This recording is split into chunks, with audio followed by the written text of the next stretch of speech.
Como he estado varios días sin aparecer, para compensarlo os traigo 3 vídeos sobre las virtudes en el arte. Así que ahí va el primero.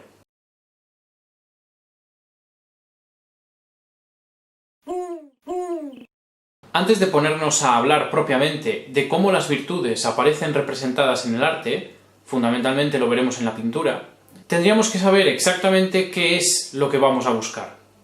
Así que lo primero de todo es hacer un poco de historia de las ideas. El concepto filosófico de virtud tiene su origen en la antigua Grecia, y ha sido uno de los conceptos filosóficos, propiamente de la filosofía moral, más influyentes a lo largo de la historia occidental de las ideas. La palabra virtud proviene de la palabra griega arete, que traducimos por excelencia. Y este concepto no pertenece solo al marco de la filosofía, sino que además también tenía y tiene un uso más cotidiano. Por ejemplo, cuando vemos que alguien toca muy bien un instrumento, solemos decir que es un virtuoso de ese instrumento. Y con eso queremos decir que creemos que ha alcanzado la excelencia tocando ese instrumento concreto. Existen fundamentalmente 2 sentidos a los que nos podemos estar refiriendo cuando hablamos de esta excelencia. El primero de ellos es que esta excelencia la supongamos como innata, es decir, que esté en la naturaleza de un individuo desde su nacimiento. Este es el sentido que le solemos dar, por ejemplo, a los niños que tocan muy bien un instrumento. Por otro lado, podemos estar refiriéndonos a una capacidad adquirida, es decir, a algo que hayamos aprendido con el tiempo.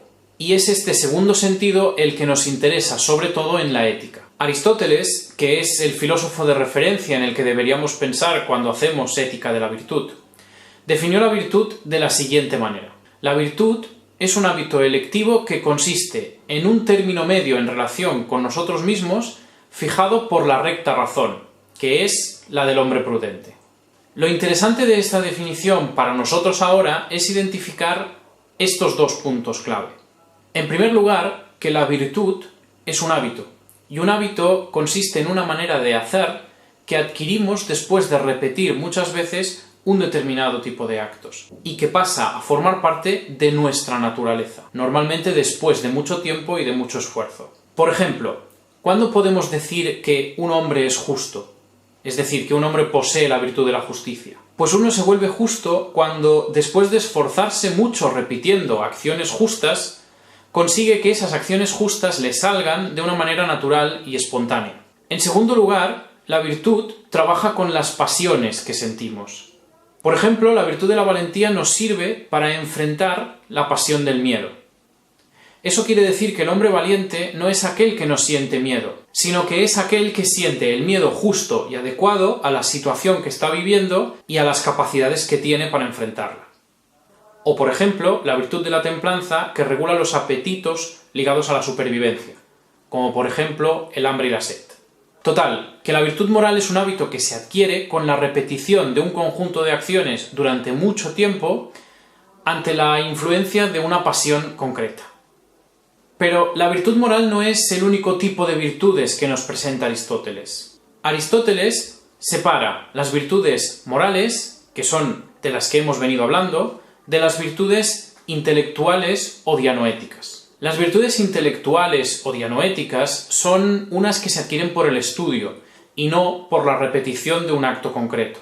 Aunque en algunas de ellas es necesaria la experiencia o incluso una disposición natural desde el nacimiento. Las virtudes dianoéticas son 4: el entendimiento, la técnica o el arte, la sabiduría y una un poco especial que es la prudencia.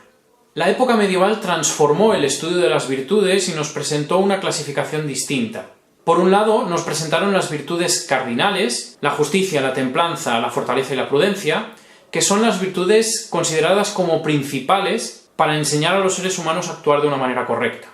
Por otro lado, empezaron a hablarnos de virtudes teologales o teológicas, fe, esperanza y caridad, que son las virtudes que conectan la naturaleza humana con la divina, en una relación de creador-criatura.